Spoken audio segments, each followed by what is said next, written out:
For a second, I'm like, oh, we're about to have a HIPAA violation. He's like, I'm calling with your test results. Clean as a whistle. Yeah.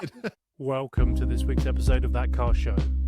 We discuss April Fool's jokes, car tattoos, TAG Heuer's return to Formula One, Singer and Gunther Werks, E36 M3s, Porsche's Carrera T versus the GT4, and whatever happened to Volkswagen. Tune in, relax, and remember, always be driving. And welcome to this week's episode of That Car Show. The gang is all together. Various pre-recording conversations, but we'll save those for after hours. Welcome, gang. How are we doing? Good. How are you? Doing well. Yeah, good to see you guys. Doing good. Great to see you guys. We've got a bit of an interesting agenda this week, but I wanted to kick things off with some news articles. Firstly, we've just had April Fool's Day. Yeah. And I think this wins April Fool's. It was very imaginative. Yeah, right? like maybe forever.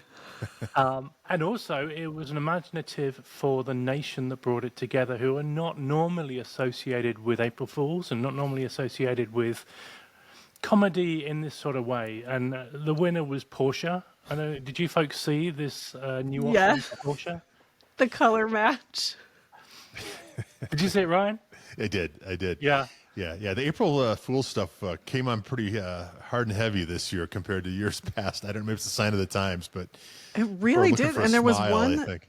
There was one I just learned today was an April Fool's. It was so good that I didn't even know. I was just like, oh, okay, all right. It was so subtle.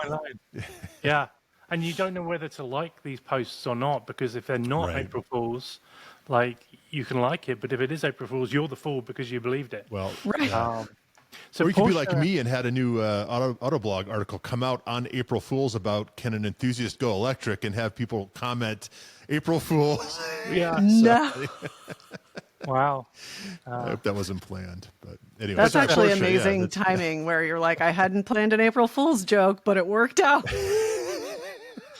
So Porsche made this announcement that they were opening up a ink clinic, and you could have a Porsche tattoo of your car on your arm. And what's more, they had a whole wall, so you could even select a paint sample color. I love that. It was pretty clever for the Germans, that is right? Good. That is good. Color match tattoo ink that's next level April Fool's. Yeah. Yeah. Not a lot of German comedians out there that come to mind immediately. So that good on them. Maybe they hired an American agency to do it. Must have. I thought it was great though because to your point, it's sort of there's a fine line, and the best ones are ones that could almost be true, right? And the first time I read it, I didn't realize it was April Fool's, and I thought, well, it's got to be a temporary tattoo. That makes sense, right? Like that's okay, right? But There's loving the brand and loving the brand, isn't there? And Yeah. when I was working at Dirtfish, one Saturday a guy turned up who had been multiple times. So those who are not familiar, Dirtfish is a rally school up in Seattle. He had the Dirtfish logo as a tattoo. That's Like, commitment. That is commitment. I mean, you didn't get a discount or anything, but my God, you got to give him something. Right? They're like, if it was on your forehead, we could work something out. But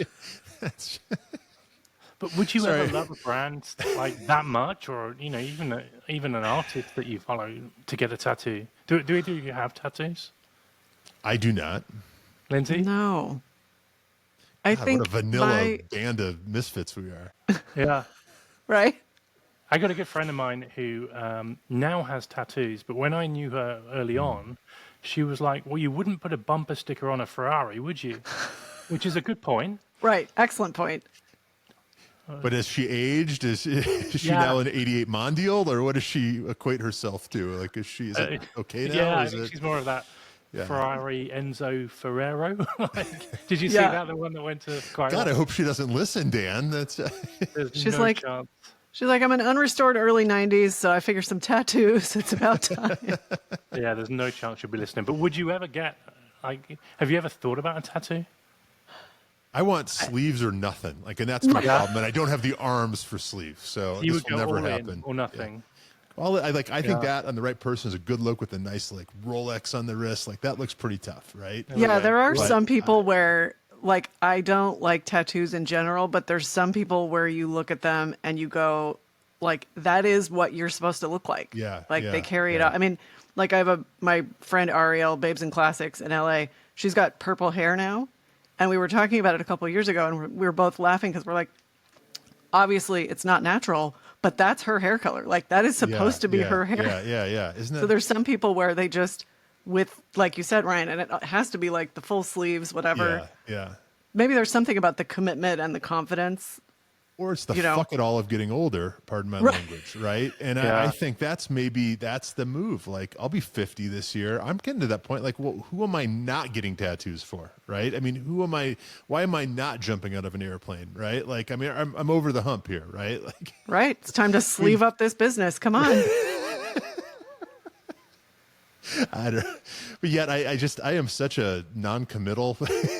That's a big commitment, right? And, Yeah. I mean, it's an expensive one as well, right? it's expensive. Well, and then if you decide you want it removed, it's expensive and painful. True. Yeah. I mean, even Pete Davidson's having them removed. And then you see these guys in El Salvador or whatever. That's like, I don't know.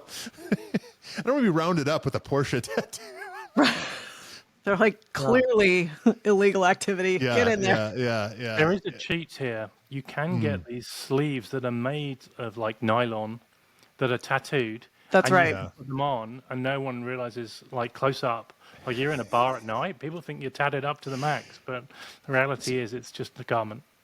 Well, and they make, Titus Welliver was talking about this, I think on Spike, maybe the second to last time he was on. They make really high quality, long lasting temporary tattoos now, which is a great tool. Like if you have a child that's saying they want a tattoo, that's a great way to test it out. Or maybe like, compromise. We're not going to do permanent ink, but you get to experience what it's like and see what it's like to go through life with a tattoo on and kind of try that out. Yeah. So when you say like long life, is it like 2 years or? No, I think what it's like is- 6 months, So but yeah, it's like probably good. they do last and they look Yeah. real. It's not like, the temporary tattoo that lasts like a day. Right. Dan, when did you get your teardrop removed from under your eye? Well, I was going to say, if we get to 10,000 followers, I'll get a temporary tattoo that lasts for 6 months of the logo. I won't get it on my butt. I'll get it somewhere. Somewhere we'll see it. Yeah. Yeah. I have some suggestions for what you could have tattooed at. Yeah. I kind of like that idea. I used to work with a gal who had a manual shift pattern on the inside of her wrist. And I'm like, that's kind of fun. I would definitely do that as a long-lasting temporary tattoo. Yeah. But I think you can also buy like temporary sleeve tattoos on Amazon or whatever. I've seen people do that just for fun. Yeah. I think there's something about getting tattooed middle age later in life because they're going to stay nicer longer too, right? Like you're already stretched out. That's true. You don't have to worry about image drift, and you're like, this is not what I went in for. The tattoos look like they're out of register, right? Yeah. Very You know cool. anything about printing, but yeah. But yeah, to answer the question, Dan, I have not run across anything yet that I would want with me permanently. And that's it, right? Like Yeah. that's We're all Ferraris here, aren't we? Yeah. There was a time I was really into Audis. You could have been a permanent brand ambassador. There we go. So anyway, congratulations to Porsche for their, comedic April Fool's joke, which I think was a good one. So It was a really good one. Did you you guys? see- There was another one from Kindred Motorworks. Did you guys see their post? I know them. And it was 4 cars, and they did it with such a straight face, tone wise, that I didn't realize right away. The first one was a Pontiac Aztec. The second one I did not recognize, and it was like one of the lemon cars that they memorialized in one of the Cars movies. The third one was a Gremlin, and the fourth one was a 5th gen full-size white Bronco. So of course I was like, this is amazing. I remember watching that chase live. That's what you're getting at. Yep. Yeah. Me too. Long time ago now. Yeah, because I was Did you see and the I was other- driving a white Bronco at the time too. not in LA, I hope. No, in Orange County, but they came down to Orange County. They went right by where I lived. Did you and OJ have like a Jeep Wave or like? Luckily, I was not on the road at the time, but he went, like, my parents were out and he went right by. I could see wow. on the freeway. I'm like, that's where they are. And he just drove right by. Well, it's time to start planning for next year, apparently, because, like I said, some people were pretty good, pretty creative this year. A lot of friends with unique cars that were, all of a sudden came up for sale, right? Yes. It's Those are always funny. yeah. Because you have that moment of panic, like, oh no, what happened to so-and-so? Or do I want the car? Or Yeah. Anyway. Yeah. What else do we know? What else? Watches. We talked about tattoos, natural progression to watches. yeah. So this year, there's a new sponsor. Oh, we're all Got my Sheffield Spikes car you radio. guys down. Sheffield, what's up? Oh, fancy boy. That's a beautiful watch, though. Yes. Wait, Dan, for those of us that can't see, what is it? It is a green dialed Rolex Datejust. That was a gift to myself for my birthday last year. So Happy birthday indeed. That's awesome. Yeah, but it's good to see that He's you guys single, are ladies, just saying. I haven't got any money. It's all in a watch. I do have this green watch, though. Right. Yeah. Well, That's a beautiful this thing. month anyway. Let's see when it gets put on. It is Box. beautiful. And it's Yeah. very, very timely, since I feel like this year is the year of the green car, and I've started to see green watches too. So you're right on trend.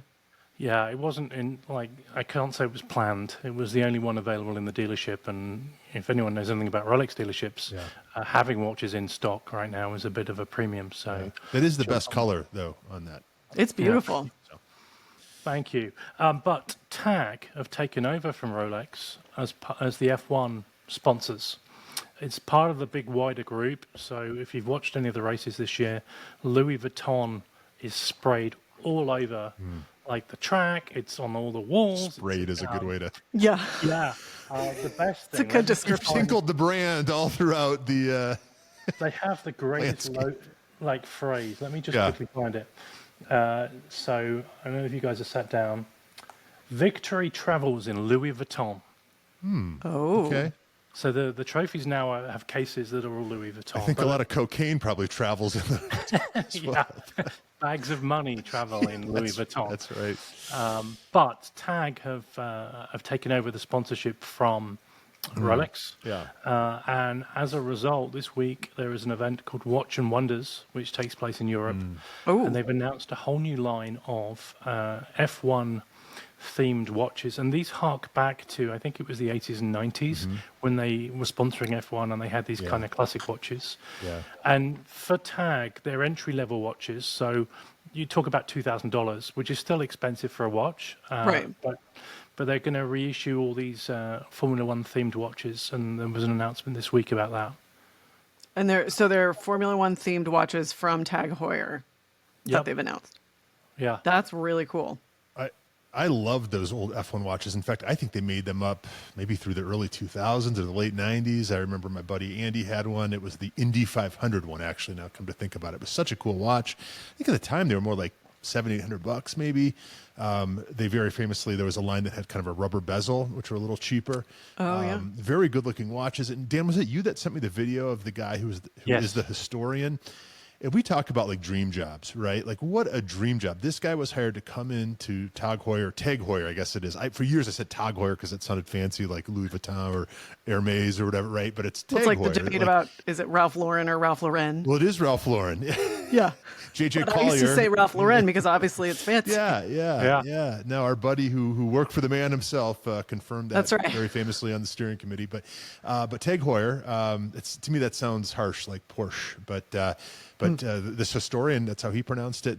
He came into this job. There were these archives, but it was in disarray, right? It was basically like this big closet, basically full of stuff. He's organized it. Like, this is my dream job. Like, give me something like this where I can come in, I can make order from a mess, right? I can, hold these holy grail watches, right? And obviously the alliance with motorsport over the years. It was a fascinating 40 minutes or whatever. The guy, you could tell he was like a pig in shit. Like, I mean, he knew he had his dream job, right? I want a job like that, right? And where you can just go in and just make it yours and be excited for it and all that. And it was awesome. And I guess I didn't have an appreciation for the length of the history. They go way back. Obviously, and they did some really cool, funky stuff, didn't they, Dan? Like back in the day with colors, and it was pretty avant-garde, Yeah.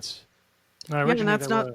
I don't know much about that either. It'd be fascinating to kind of go through the archives and see, especially if they were doing experimental, kind of pushing the envelope stuff. Did you guys hear that? I think Yeah, that was TAG offering you a job. I am wasn't it? sorry. Maybe it is a I should pick this. answer it. That could be that job that you're expecting. Yeah, Well, yeah, it's let's. interesting because I Heuer. apologize. I had this on. It used to be silent. Heuer, right? So Yeah. it used to be Heuer was the timing for motorsport. Yeah, yeah. And originally, these were devices that you would have in the car, right? So you would, like when you were rallying, you would Yeah. use these clocks in the car to measure your times. Oh, And then, they made those clocks. yeah. right. And then track times were measured with stopwatches, which were Heuer.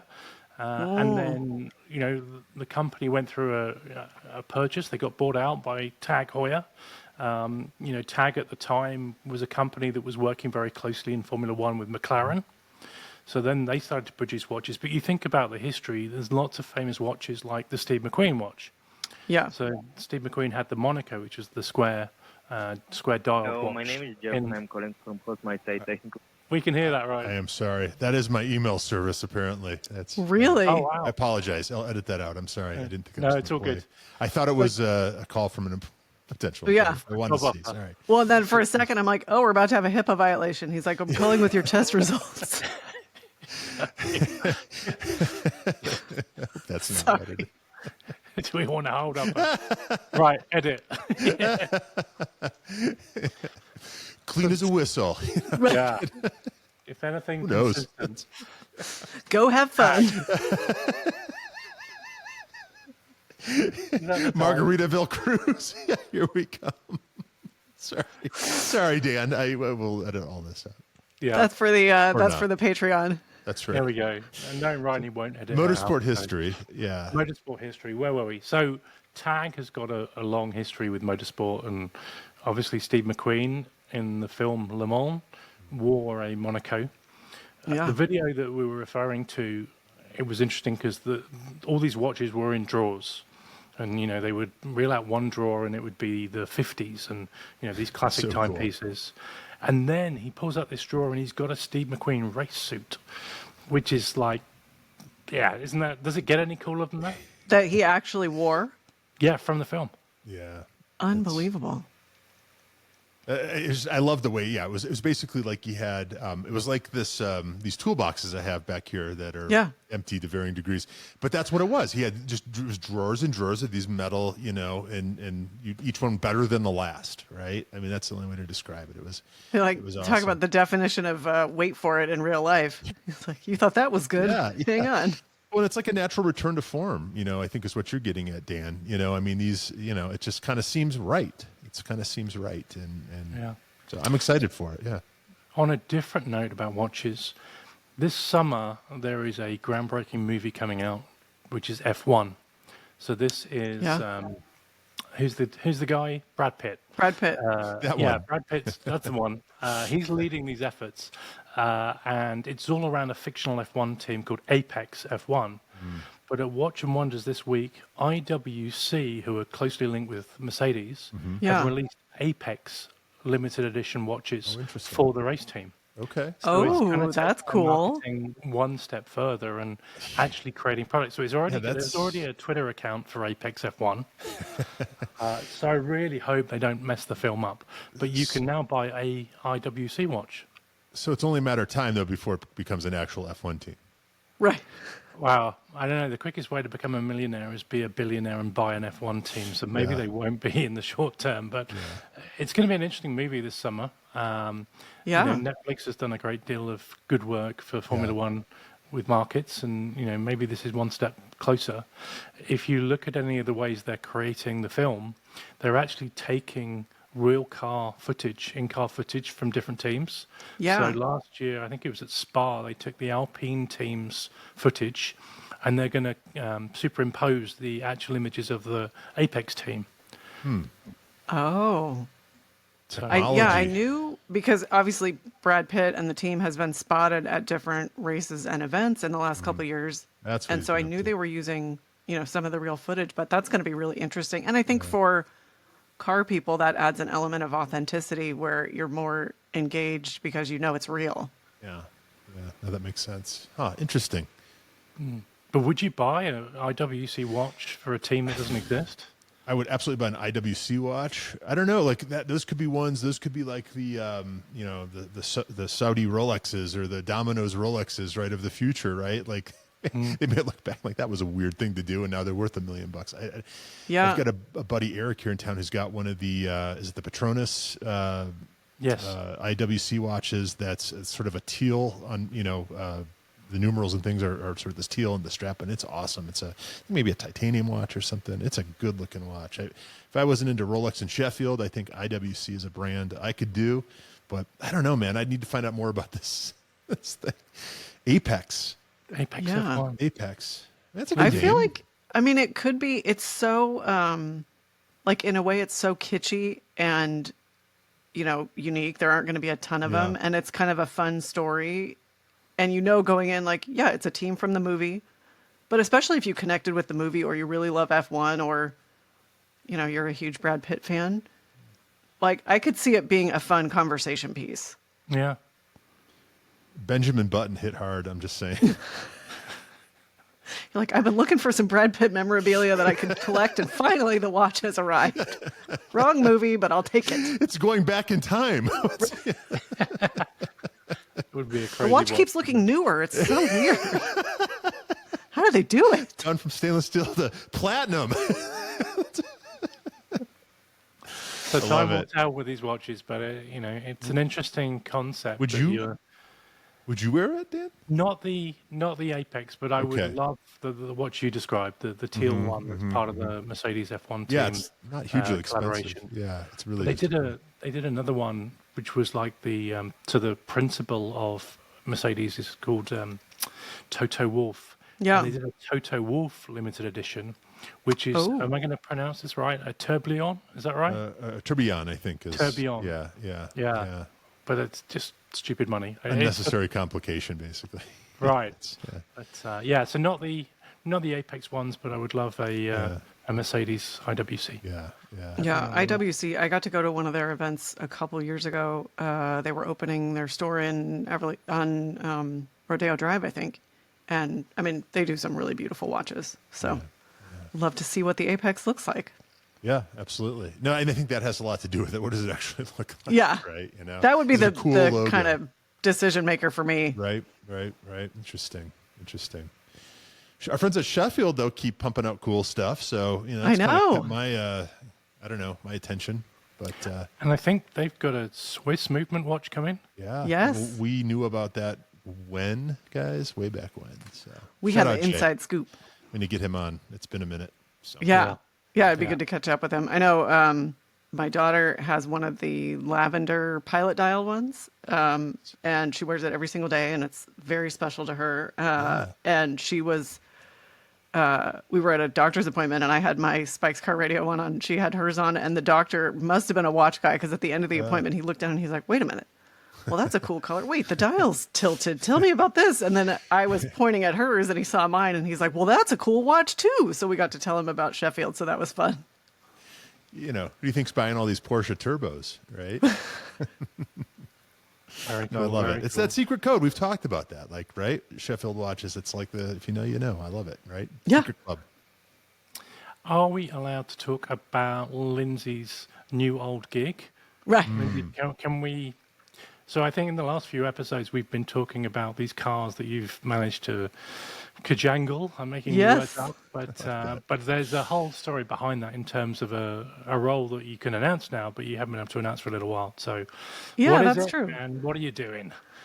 So I've been doing a variety of things for them, and it's been really interesting. And yeah, the Speedster and then the McLaren, that was part of that.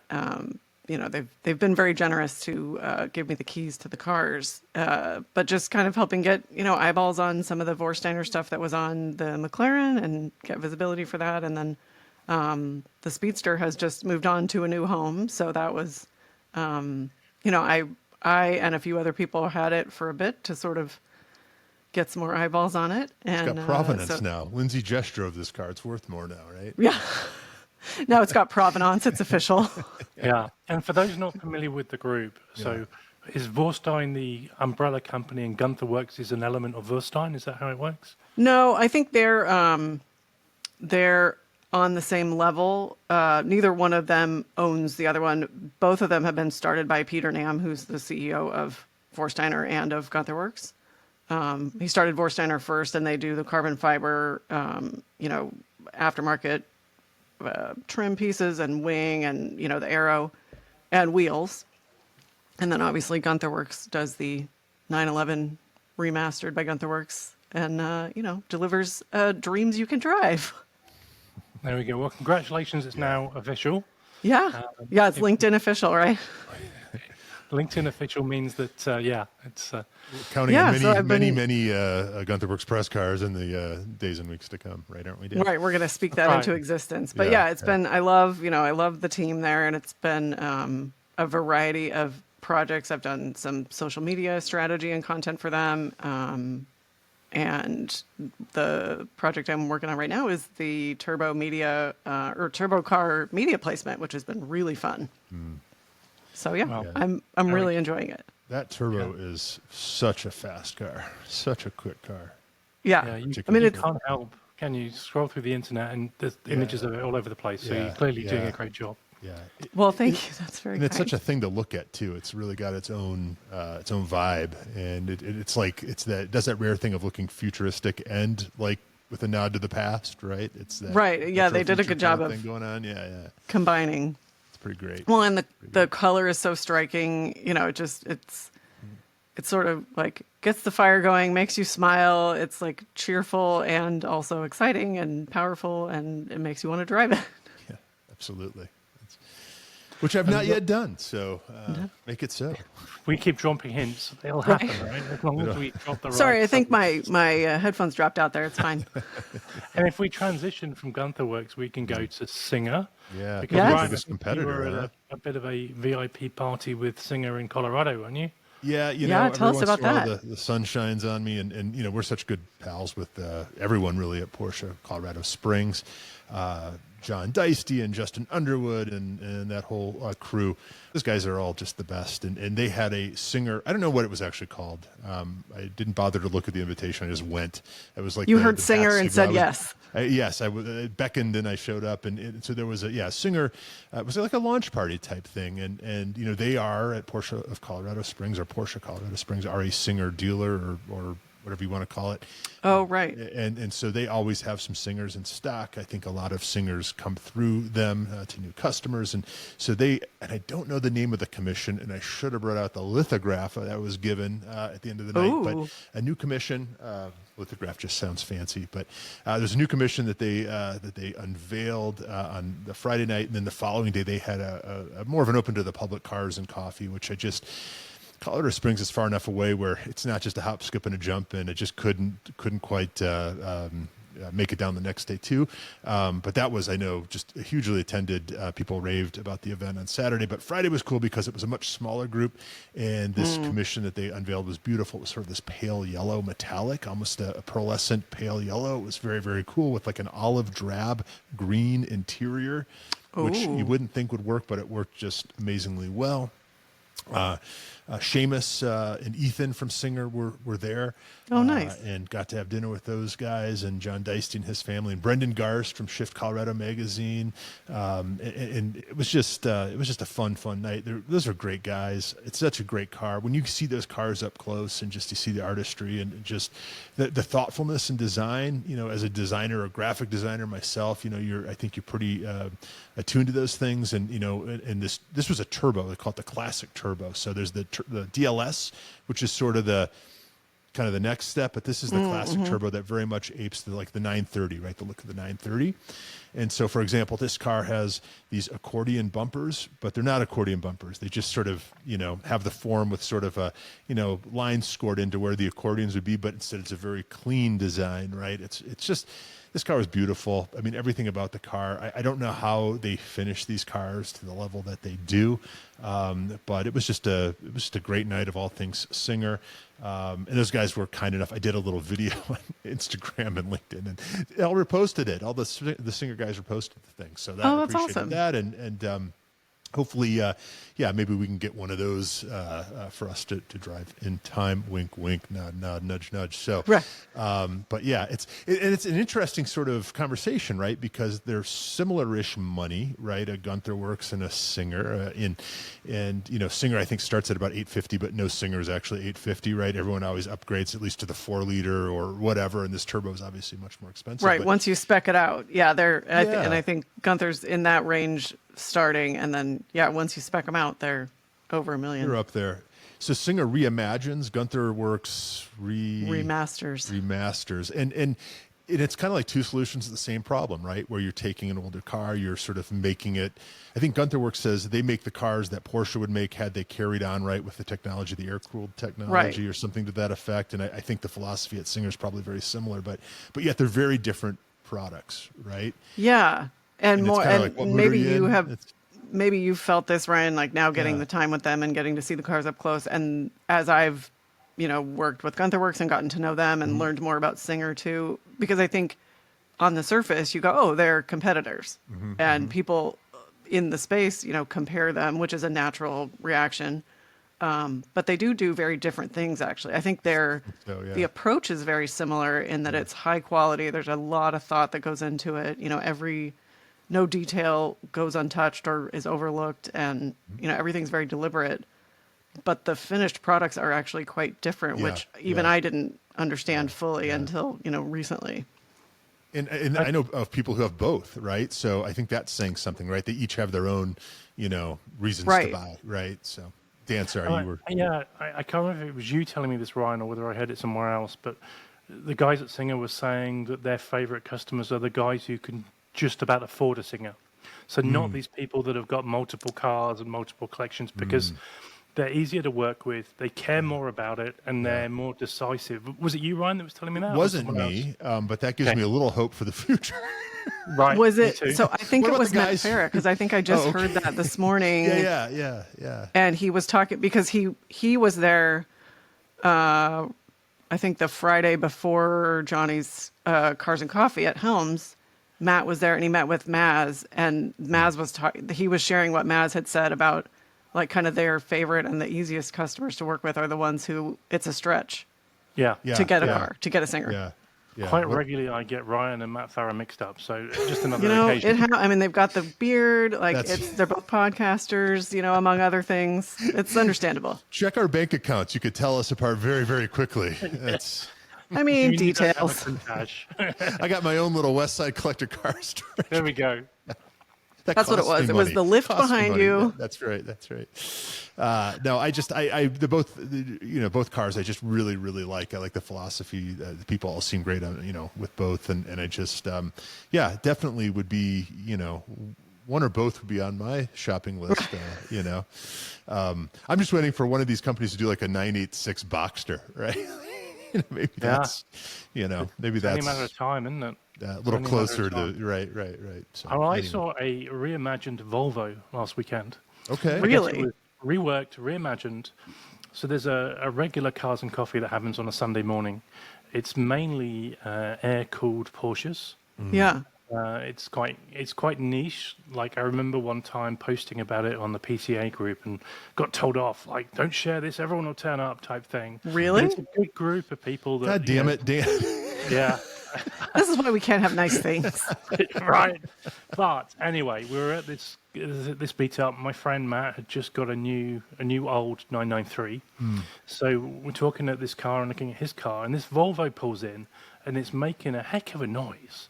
And this is like an old 80s two-door, like coupe Volvo thing, not like the ones, not the P ones, but more of a square boxy Volvo. The chopped one? It was the one that was like, it's symmetrical almost, front and back, and then it's got the cab kind of in the middle. Yeah, very much a box. Yeah. So anyway, this guy pulls in, and he's got Swedish stickers on the window, and it's making this great noise, a little wing on the back, and he opens up the bonnet, and the last thing that you expect to see in a Volvo is a V8 BMW engine. So that's true. Clearly, they stripped it out, gone to town with this engine, and it just looked and sounded really cool. Oh, you gotta love That's it. That's wild. Right?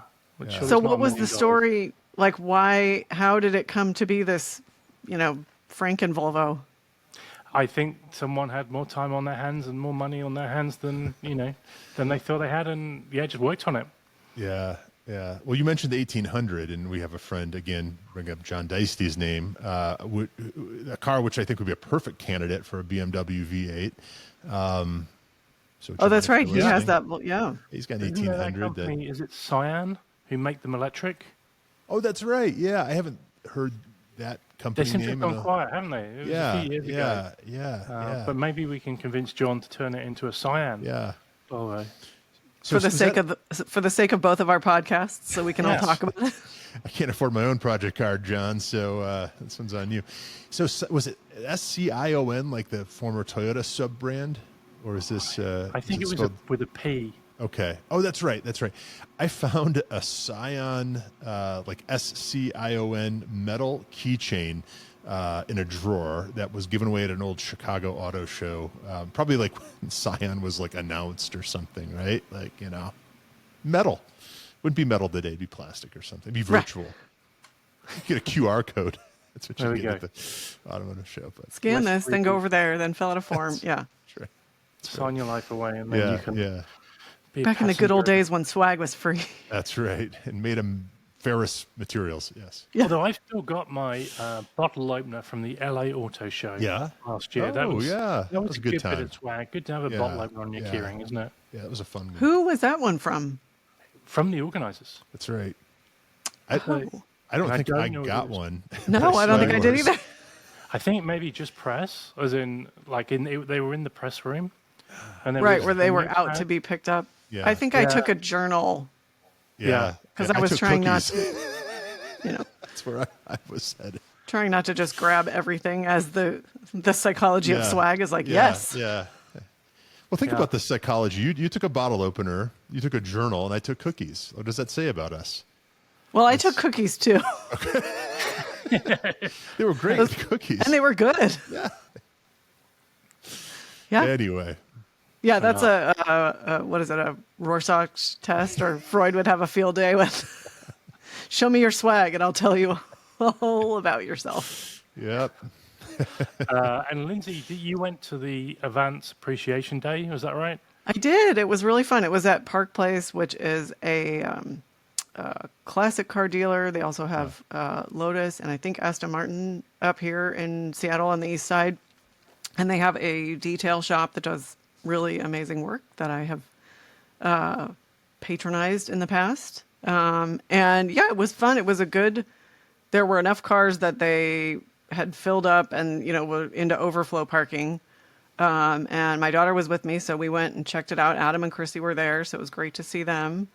And we met a new friend, James, and his rescue pit bull, who he said, and she was adorable and very sweet. And my daughter is always excited to meet a new dog. And this poor dog had been abandoned as a puppy in a porta potty. And the man who has adopted her is a car enthusiast. So he said, because she was in a porta potty and I like cars, I have ended up naming her Porsche as sort of a nod to where she's from, but also where she is now. Love it. I don't know why my head was going towards Honey Bucket, but That would be very sweet also. Yeah. But yeah, it was a really interesting group of cars, and it was fun for my daughter and I because we pulled in and there was an E36 M3 almost exactly like one that we used to have.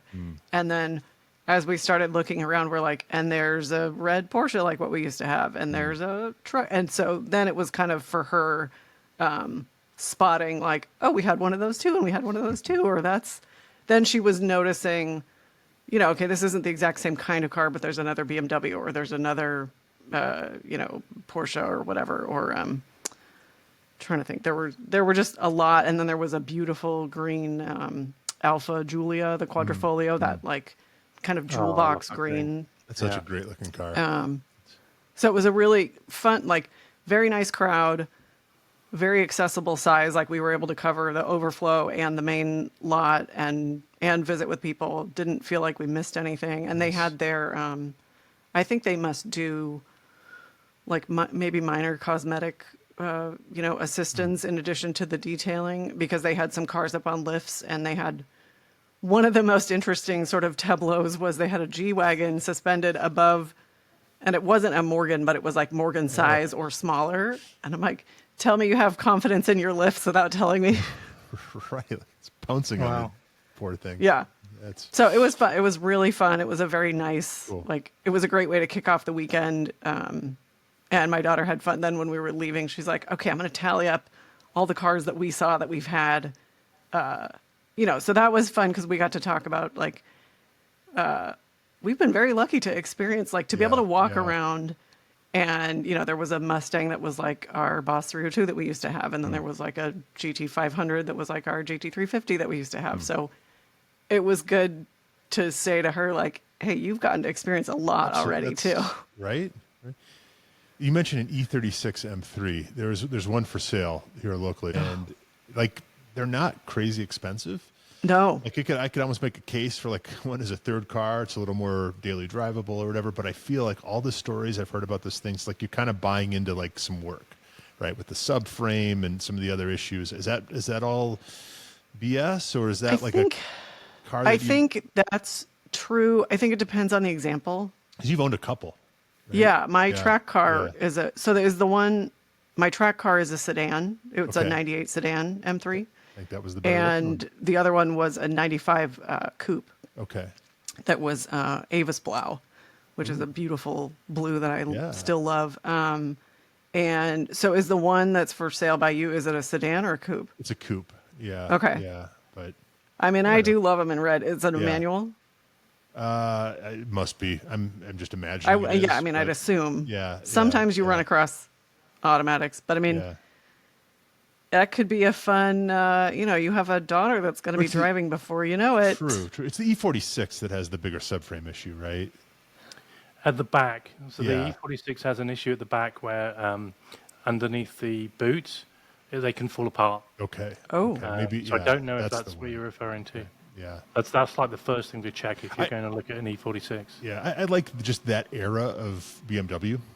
Yeah. So I've never actually owned one. So the newest BMW. Well, I mean, I really like them, obviously. I mean, Yeah. I turned mine into my track car, which I have Yeah. loved. And there was one in LA. It was almost exactly the same as what mine had been stock. And I seriously considered, because mine, my track car, I need to get it running again. And I was looking at this one that was for sale because it still has the back seat, so my daughter could ride with me. Nice. And I haven't driven mine in a bit, so I went and drove this one in LA just to kind of see, like, am I remembering it correctly? Yeah. And Paul Kramer at Auto Kennel, he calls when you look at a new car or when you get a new car, you start nesting, where you start going like, okay, I'm going to update this and I'm going to update this and I'm going to change this and I can do this. Yeah. And I caught myself nesting on the test drive. Oh. And I went, okay, so I still enjoy driving them. I do still like them. It's like leaving your toothbrush over at your date's house, right? I mean, that's what's going on there, right? Like you want to, or going to the pound, right? And shopping puppies, right? Like it's just, Right, it's like don't go dangerous. unless you're prepared to adopt. Yeah. Yeah, it's tough. But Yeah. I've always liked those. I've always like that. To me is just being a person in his late 40s. Can't say that for much longer, right? Like those were the cars that were cool when I was younger, and Yeah, know, I mean, when we just were still look good to like me. around the time of learning to drive, like those Mm-hmm, were the M3s, and then obviously the E46 came out. There was an E46 at the Park Place at the Avance Gathering too, and had one The of those, size is so that right, was kind of too. fun too, because I was pointing out cars to her, like, oh, I had that before you were born, or I had, that was another one. So, but I like the E36, and if you can find one that's been well taken care of, I think it's a good. I think the prices are still pretty accessible. Yeah. And and they're nice. They're fun to drive. Yeah, 240 horsepower in the States, right? You guys were poor cousins, though, because I think in the UK and Europe, they had a M3 Evo, which somehow the engine was related to the McLaren F1 engine. It was like half of the know that. McLaren F1 No engine. kidding. And I don't think it ever came to your shores, so maybe it'll get imported soon Yeah. or now. I think it's been some of them have 25 been years. imported. Were those the or the green ones were the Heritage? Did Yeah, they no, have a the- cosmetic indicator kind of? The alloy wheels were a specific alloy wheel. and I think they did them in specific colors. I think you folks got in kind of recompense for that, and I say that right. You got a good word. lightweight, which That's I think right, was we did. available in white. Yep, only white. The graphics. Right. With the graphics. Yeah. And That then was the maybe one Paul the Walker had Heritage. several Yes. of those. Yeah.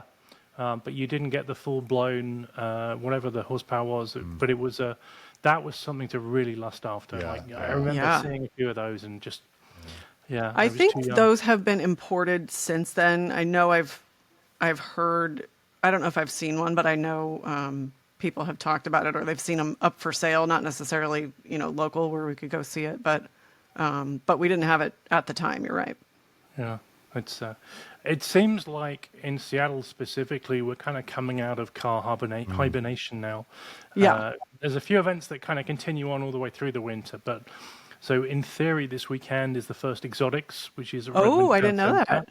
that. If it gets tomorrow, I think they'll announce whether it's going to be on or not. Because if there's rain, it won't be on. Right. But if not, expect a whole load of polished metal at whatever it is, 6:37 a.m. queuing Nice. to get in for that event, Guess which that's will be too cool. early.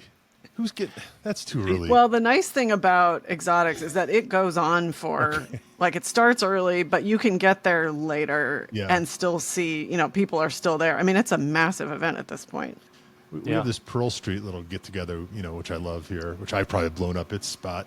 But that's like 8:30, 9 o'clock. That's it's enough time for an old But man that's a like me. Saturday. That's a Sunday It's versus a Sunday, Saturday, right? Yeah. Yeah. That's our And church, right? The It's, thing that Yeah. you need to consider with Exotics is it might be 6:37, but it's been 6 months in waiting. that's true. So these guys are like People are desperate itchy. to get their cars Yeah, out. And, yeah. yours is more of a godly time than. True. Right. Meanwhile, it's snowing here in Denver today, so go figure. Is it wow. really? Well, and it's supposed to be beautiful on Saturday, Dan, actually. So I would say it? chances are good Exotics will happen, but that's wild, Ryan. Yeah. And if it's snowing, does the Pearl Street meetup happen still? Yeah, And people What just- are the coolest it- cars that come, even though the snow's there? Yeah, this probably won't accumulate, but no, when it is 10 below zero or there's snow on the ground, it's mostly daily drivers, if not all daily drivers. So a lot of The older people show up. Cayennes. The people show up. The donuts are still there, right? The coffee's still there, right? So, Yeah. but yeah. Any it's- brave fellows though, or ladies? that will bring does their McGinnis Porsches? turn up with something nice, even though it's -10? Yeah, there are, like the 993 and 964 guys don't seem to be nearly as bothered about the car melting, if a snowflake hits Yeah. it. So, it's, I will say though, there is something to the salt thing. And, we Yeah. do get salt here, probably not like the Midwest or whatever, but there is salt here in that we talked about this on an earlier show, but seeing my old car on Cars and Bids, my old 718 Cayman, and how, Yeah. that car, I would never drive it in the salt, the snow, whatever. And it's now lived in the Midwest for a couple of years, and how Right. there's corrosion on the underbody, on the beautiful Fab Speed exhaust I had put on that car and other things. So, that's the thing that bothers me more than, also I don't mind sliding around, whatever. I just don't want salt's just no good. So So keep an eye on that car.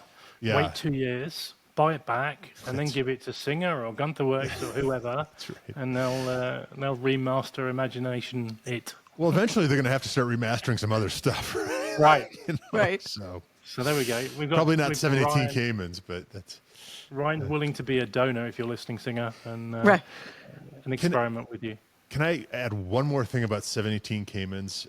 This Yeah. is a question that's come up during a couple of conversations here locally with me later, where people are sort of stuck between two cars. One is a 718 Cayman GT4, or maybe even a 4.0 GTS. I know it's different, whole completely different suspension, all that kind of stuff, but or a Carrera T, a 991.2 Carrera T. So for similar-ish money, a Carrera T or a 718 GT4 or a 981 GT4 for that matter. And my case has been always GT4. There's just, something special about a GT car, even a GT4. But I've also heard a very good case for the Carrera T. The Carrera T famously was offered with buckets and PCCBs. I don't think those are offered on the newest T, right? The 992.2. It had a 7-speed transmission, not the 6-speed that the new one has. It was I think a 360 or 370 horsepower turbo 3-liter. So it was not an NA car, but people who have these cars seem to love them. I don't know. I think I'd always have to go GT4 as much as I love the shape of the 911, as much as I do love the T. I think that currently the GT4 is probably more undervalued than the T.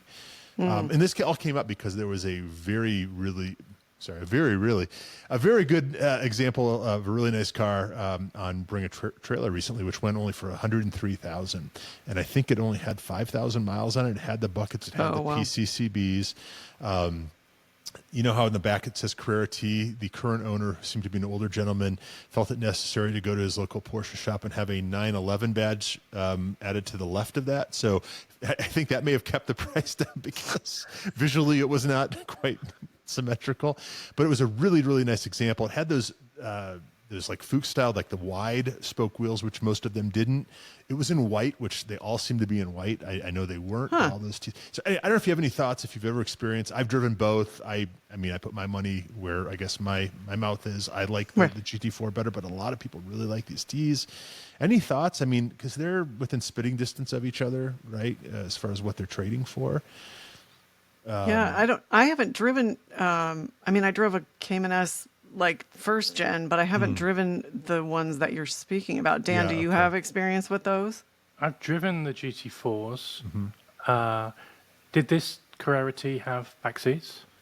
I don't think it did because it had the bucket. Option. You could like option it out. Or I don't know that it came with it if you got the buckets. I think it may have automatically been deleted. But I could be wrong about that. Yeah, I mean it had all the stuff, right? I mean it's a nice example, despite the added badges. I think for me, it's all about the engine then, and you're going naturally aspirated versus turbo. So maybe if you're having it in Colorado, maybe the T is the better option because you've got turbos forcing fuel through the engine, right? Yeah. Versus, but I mean, what great choices to have.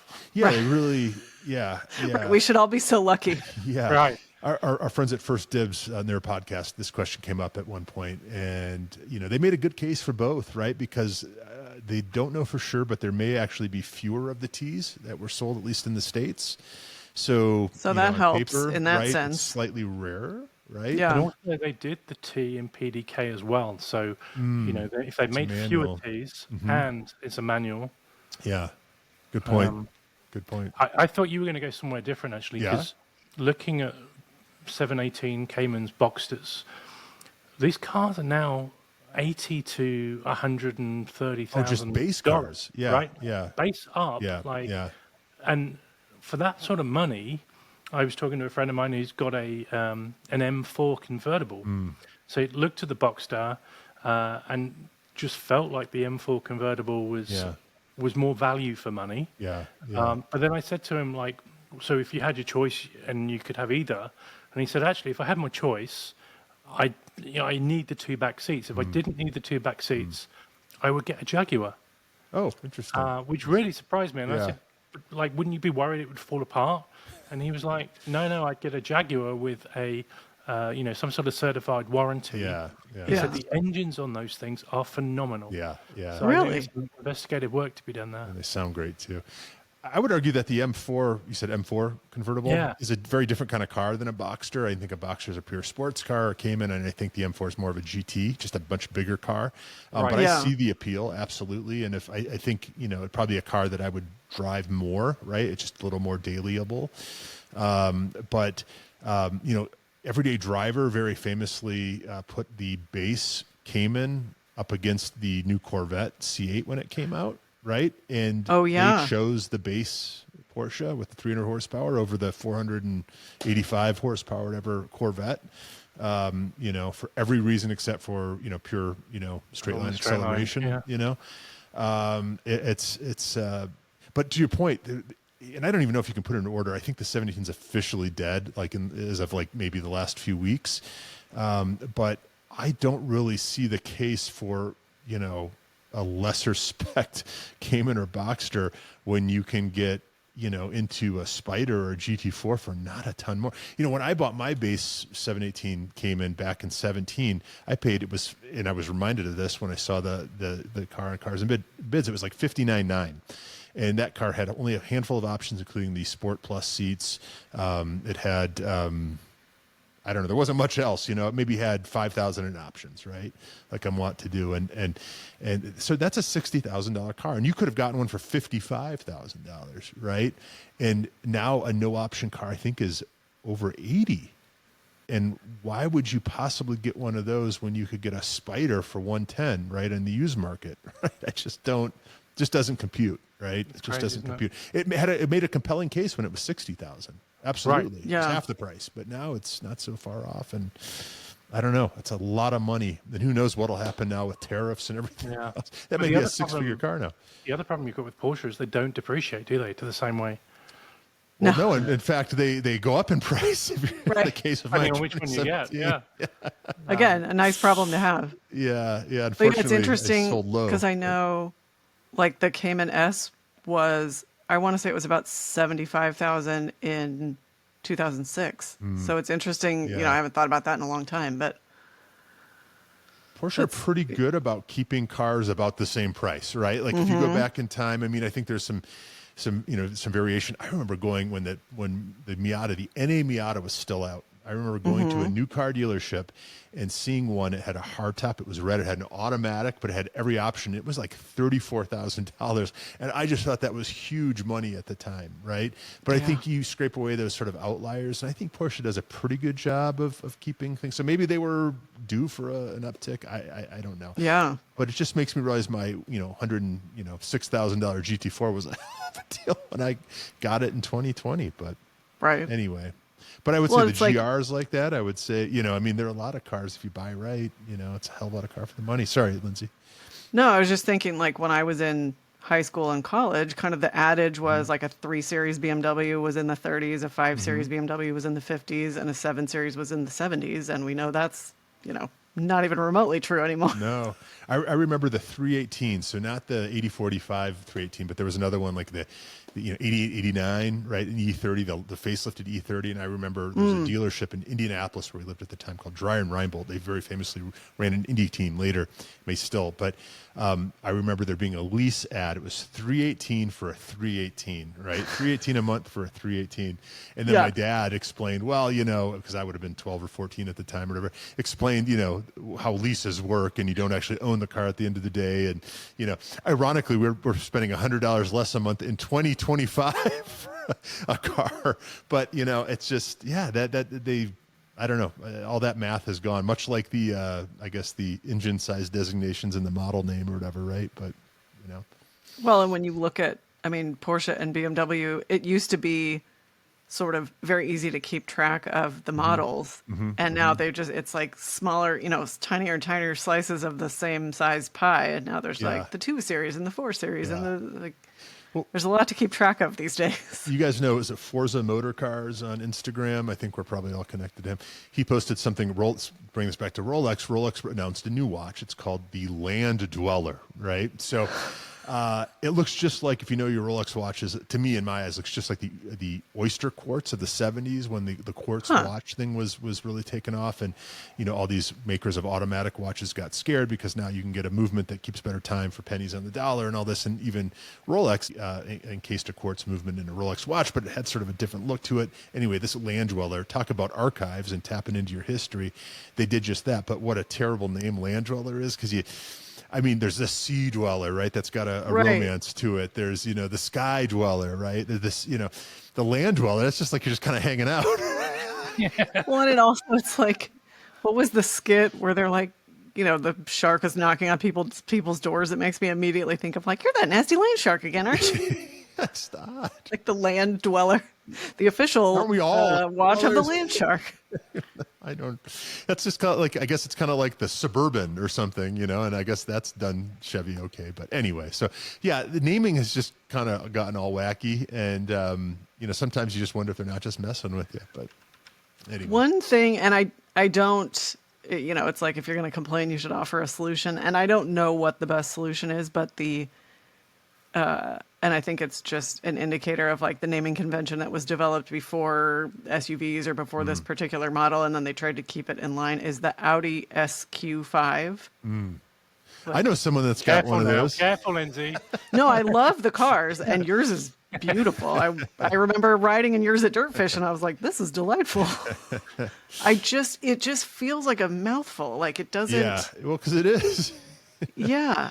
Yeah, But I don't know what, like I've looked at it and I'm like, okay, if you're going to complain, like how would you do it differently? Because I know they're trying to keep with the naming convention with the S designations and the RS and all that. And I don't know. I mean, the problem is because they already have an S5, they can't just do what they did, and it's kind of Right. like before they did SUVs and now they're like, shoot, we got to fit this in.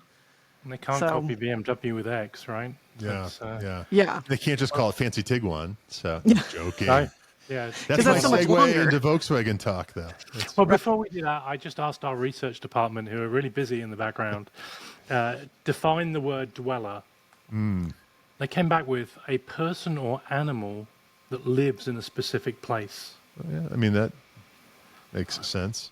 So this Yeah. is, but yeah, I think Ryan, you're right. It sort of gives an image of somebody who's not really getting out and about to me. Yeah, Like it's- a land dweller. yeah, like yeah, yeah. I'm fine in my house. Well, that's so like you got the Rolex Explorer. That's for spelunkers or spelunkers or however you pronounce it, right? Right. You've got The people that are out and about. Diver's watch, right? In the Sea Dweller and the Submariner, and you've got the Pilot's watch and the GMT and all that. And I just kind of feel like this is for you Americans, right? Like this is like, Or it's for gonna the come with an homebodies extra among link for us. your fat wrist. Go dwell somebody, and somewhere, and Anyway, Yeah. it's it's Well, it crazy. tells you like these instant associations that we make when we hear things and like how fraught it can be naming a new product because you've Yeah. got like if it doesn't land right, No could be pun the best thing intended. ever.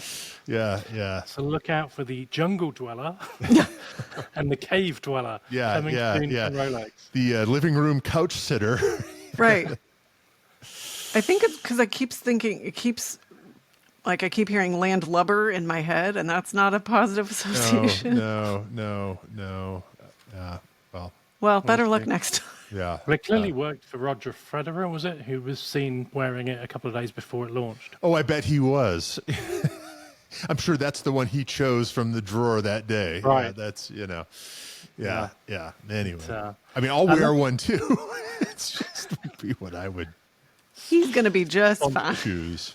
But it Yeah. makes me wonder, sorry, the last thing I'll add, if like these oyster quartz Rolexes, no one wanted them for years, right? And they've kind of had their moments, retro and all that, but it makes me wonder if it will bring those up from the sort of the cellar of values, right? Because you're able to get one of those presumably for less, and it looks basically the same. And I would say oyster quartz is maybe even a cooler name than land dweller. So anyway. Or will maybe the IWC Apex and the landlubber They can fight it will out.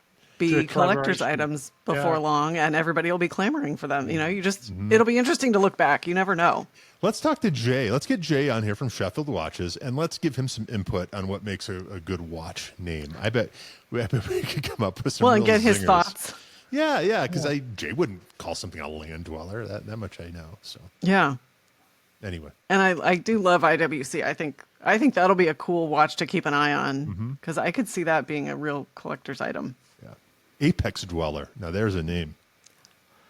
I mean, that sounds like somebody I want to hang out with. They're out doing stuff. I was going to say, is the Brad Pitt dweller a The female? left lane dweller. There we go. That's definitely Anyway, I should probably move on from this. worn by Prius owners all over the world. Let's talk about VW quickly. Yeah. So, one of the things I was thinking about was back growing up, VW was one of these car brands where I guess firstly, it was a family bought car brand. So people bought VWs for their family.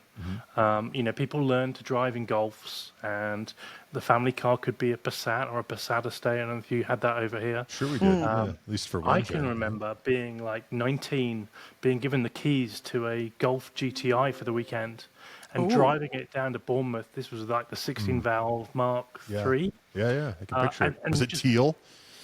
It was green. Oh, it was okay. green, but I think it was a darker green. Was it darker? Yeah, maybe that's what. They it did have that signature teal that a lot of them were in. Yeah. And the car was aspirational. Like having that car for the weekend was like, I want a Golf GTI. Yeah, it was premium. It felt premium. Right. Yeah. But over time, it seems like that brand has kind of disappeared. Like, that they had a resurgence with the Beetle for certain demographics. Yeah. And I don't know if this is unique to the UK or not, but like no longer do people like either aspire or buy VW because of the brand. And is that the same in the US? Well, Dan, you live here too, but I'm Yeah. just kidding. But yeah, no, I think it's very similar. We grew up, we were a Volkswagen family. I think I was brought home from the hospital in a Beetle. I remember having a diesel Rabbit, a diesel Dasher, which was, I think, even back then, sort of a twin to an Audi Fox, right? If that means anything to you. They were twinning back then, 48 horsepower, I think it was. But there was something premium about them. If you couldn't swing, because no one really had BMWs, right? There were Mercedes, at least where I was from, there would be old guys with some money that would have a Mercedes or something, right? Audis, no one quite sure what to make of Audis, right? Especially after like the 60 Minutes piece or whatever. But Volkswagen was I don't know, it was more aspirational premium than like a Chevy or a Ford or whatever. And you were trying a little harder, or it was, it was, I think, it was European, right? If you were trying to make a statement, right? And I think it was like that for years, right? There was a funkiness to it too, right? It was a little counterculture, right? The connections with, hippie culture and all that. Yeah, with the and Beetle vans and the new Beetle, especially. Yeah. And I think it Well, was and the always, van, the VW van, that was peak hippie culture. Absolutely. And I think, that DNA kind of was, lived on or baked in, but until very recently. And Dan, I had this thought too, when we were shopping for a new car, we had a Tiguan, we went to the dealership, there was nothing in it that interested me. The salespeople didn't really seem passionate. There didn't really seem to be a tangible sort of like, flavor, right? You made a comment, to me earlier about how many SUVs they have, but you can't name them all, right? I think they all start with T, right? Except for, do they all start with T? I don't know. Not the Atlas, right? But, I feel like they've lost their way a little bit. Up until a few years ago, a Jetta felt like a premium product, right? I always liked when I'd rent a car and I'd get a Jetta, right? Because it kind of felt like an Audi Light, right? It felt like it had a lot of the same goodness, even if it had cloth seats and less power or whatever. And I don't know. It doesn't feel that way to me anymore. I don't know where they're going to go from here, where they're going to position themselves. They seem lost. But you know what? Audi seems a little lost to me at the moment too. So yeah. Well, do you think even with the new the Buzz, like, do you think that's going to help guide? Too expensive. Yeah. It's too expensive. But do you have a similar thought process, Lindsey, in terms of when you grew up? Were VW present or? So it's a good question because in elementary school, there was one friend's parents who had a van, This was like Southern from that California, era. right? And then another friend's parents had one from the 60s. And then really it was like vintage Beetles, like it wasn't a prominent brand. And then, in high school, there were a fair number of people that had Jettas or Passats because it was an affordable option for, new drivers. But it wasn't like, as far as in the automotive landscape, it didn't really catch my attention.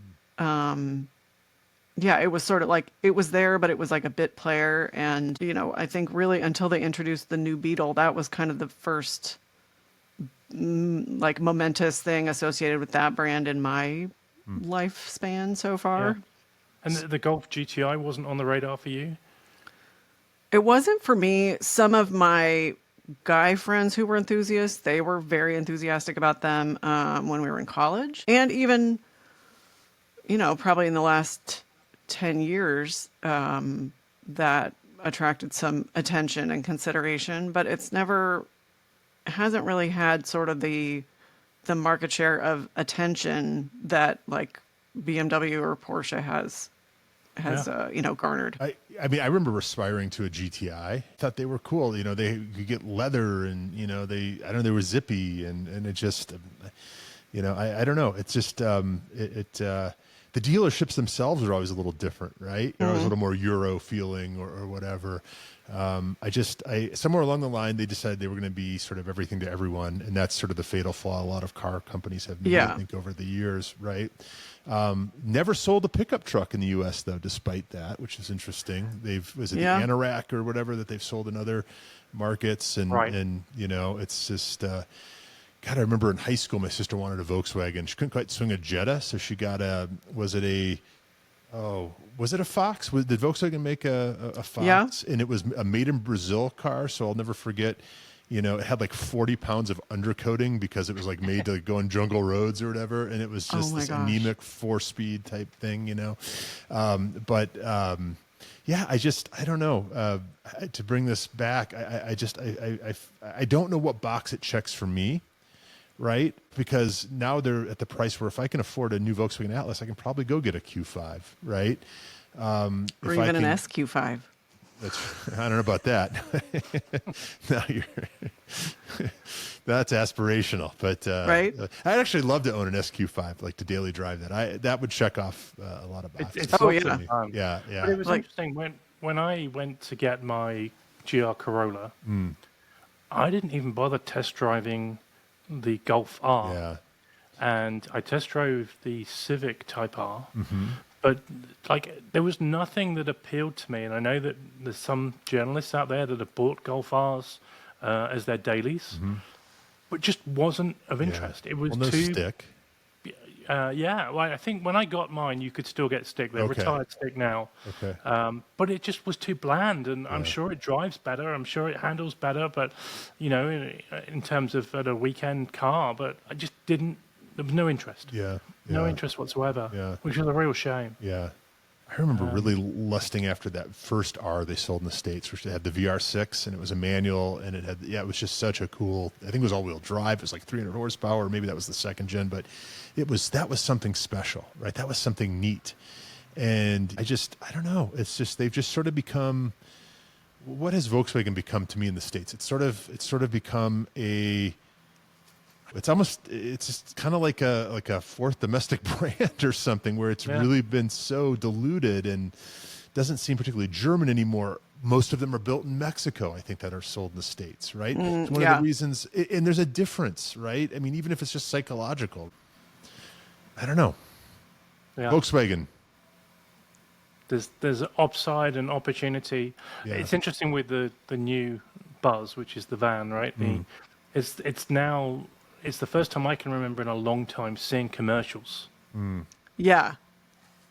Well, and they did, was it the Super Bowl? They did that riff on the Californians skit. Yeah. Which was so good. But yeah, it's been a while. Maybe they just didn't have the money to market, but it's been a while. So anyway, hopefully, you imagine if they brought out a new Golf GTI that was lightweight and manual and, you know, it's... I love the idea. I just can't see it happening, but who knows? I think the whole industry is just kind of lost right now. Should we be focusing back on AC cars? Like, what about the tariffs? Like, what? I mean, I can't imagine being like a product planner at Volkswagen or anywhere at the moment, because who the hell knows anymore? I feel we're almost, you know, kind of like post SUV. Like, I don't know. It's strange days. Yeah. Yeah, it's very watch this space. Yeah. I don't want to leave the podcast on a down note. So before we finish, are there any types of car or drivers that you give extra attention to, or you know, maybe give that extra length in, you know, ahead of you? And I've got some thoughts on this, but like, Ryan, I know you suggested this subject. So, you know, who do you avoid at all costs? I have experienced recently Toyota Highlander drivers who are more interested in their phone in front of them than driving. And oftentimes at stoplights, they're either in front of me and I have to tap the horn, or they're behind me, slowly inching closer to my back bumper kind of thing. I don't know what it is about a Highlander. I'm sure they're fine vehicles, not on my radar. I know they exist, right? But those people seem to be tuned out. I'm also very afraid of Ram truck drivers because you can be in a a GT2 RS and they think that they should be getting by you. So the folks scare me for other reasons. Those people are a little too involved. So that's a serious piece of machinery. It is. Especially if you're in something small. Yeah, great truck. They ride incredibly well. But yeah, that's a lot of plastic chrome coming your way, Yeah. Well, what's interesting, and it's related to like being around truck drivers, and what caught me by surprise after I had that Subaru Forester, when I went back to my truck, I was physically aware of how heavy the truck is, where that's what I drive every day, so I'm used to it. Yeah. But having been in the Subaru for a week, it made me realize like just how heavy it is and how much it's you're piloting it as much as driving it because of the size. Yeah, yeah. So that was interesting. But yeah, that's you got to be aware of the bigger vehicles. We see a lot of the Highlanders being used as Ubers in Seattle. Okay. So I wonder if that's the same in Denver, and these folks are actually, picking up the next ride. Or every Uber I seem to get in is a Prius C that smells like body odor, but that's that's the common. I know. I feel like that's been on a lot of the LA-based podcasts lately. There has been a mention of Prius Uber scent experiences, and it's never lately. the full size Prius. It's an old Prius, or it's the C, and it's got like I don't know, the seat's wet, or I mean, it's got the black ice little tree on the. That's an episode. Do you remember when Lyft and Uber were a premium product? Yeah, somebody was talking about this on a podcast. I want to say it was maybe Matt Ferris' show last week, but they were talking about like the commoditization and how it's become very down market in terms of experience. Yeah, yeah. And sort of like cars that are being, if you order an Uber Black or you order like an extra space, and what's actually arriving is not in line with what you thought you were getting. Yes, yes. These are like rebuilt titles, right? That's what. I remember taking an Uber in Texas, and this F-150 turned up, and I think it was two of us, and we got talking to the driver, and it turned out he was like a private contractor, and he had 3 guns in the car. He did like personal protection. Like a private investigator.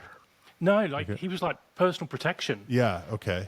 So that was probably the safest Uber I've ever been in. Or if things were kicked off, he would be. Interesting. How'd that come up in conversation?